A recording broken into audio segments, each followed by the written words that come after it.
जय श्री राम। सूत जी ने कहा, मैं ऋषियों महात्मा नारद मुनि की ये बात सुनकर रावण और कुंभकर्ण जिन्होंने बनना था वो दोनों शिवगण प्रसन्न हो सानद अपने स्थान को लौट गए। श्री नारद जी अत्यंत आनंदित हो अनन्य भाव से भगवान शिव का ध्यान और शिव तीर्थों का दर्शन करते हुए बारंबार भूमंडल में विचरने लगे।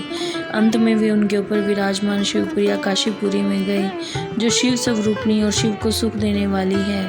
काशीपुरी का दर्शन करके नारद जी कृतार्थ हो गए। उन्होंने भगवान काशीनाथ का दर्शन किया और परम प्रेम व परमानंद से युक्त उनकी पूजा की। काशी का आनंद सेवन करने से वे मुनि श्रेष्ठ कृतार्थता का अनुभव करने लगे और प्रेम से विहल हो उसका नमन वर्णन और स्मरण करते हुए ब्रह्मलोक को गए। निरंतर शिव का स्मरण करने से उनकी बुद्धि शुद्ध हो गई। वहाँ पहुंचकर शिव तत्वों का विशेष रूप से ज्ञान प्राप्त करने की इच्छा से नारद जी ने ब्रह्मा जी को भक्तिपूर्वक नमस्कार किया और नाना प्रकार के स्तोत्रों द्वारा उनकी स्तुति करके उनसे शिव तत्व के विषय में पूछा। उस समय नारद जी का हृदय भगवान शंकर के प्रति भक्ति भावना से परिपूर्ण था।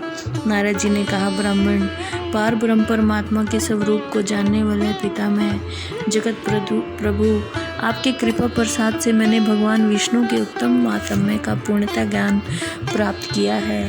भक्ति मार्ग, ज्ञान मार्ग, अत्यंत दुस्तर तपो मार्ग, तीर्थ मार्ग का भी वर्णन सुना है, परंतु शिव तत्व का ज्ञान मुझे अभी तक नहीं हुआ है। मैं भगवान शंकर की पूजा विधि को भी नहीं जानता। अतः प्रभु आप कमर्ष इन विषयों को और भगवान शिव के विविध चरित्रों को और उनके स्वरूप तत्व प्राकट्य विवाह ग्रस्त धर्म सब मुझे बताइए। निष्पाप पिता मैं ये सब बातें और भी जो आवश्यक बातें हों उन सब का आपको वर्णन करना चाहिए। प्रजानाथ शिव और शिवा के आविर्भाव और विवाह का प्रसंग विशेष रूप से कहिए तथा कार्तिकेय के जन्म की कथा भी मुझे सुनाइए। प्रभु पहले बहुत लोगों से मैंने ये बातें सुनी है किंतु तृप्ति नहीं मिली, इसलिए आपकी शरण में आया हूँ। आप मुझ पर कृपा कीजिए। अपने पुत्र नारद की बात सुनकर ब्रह्मा जी खुश हुए। जय श्री राम।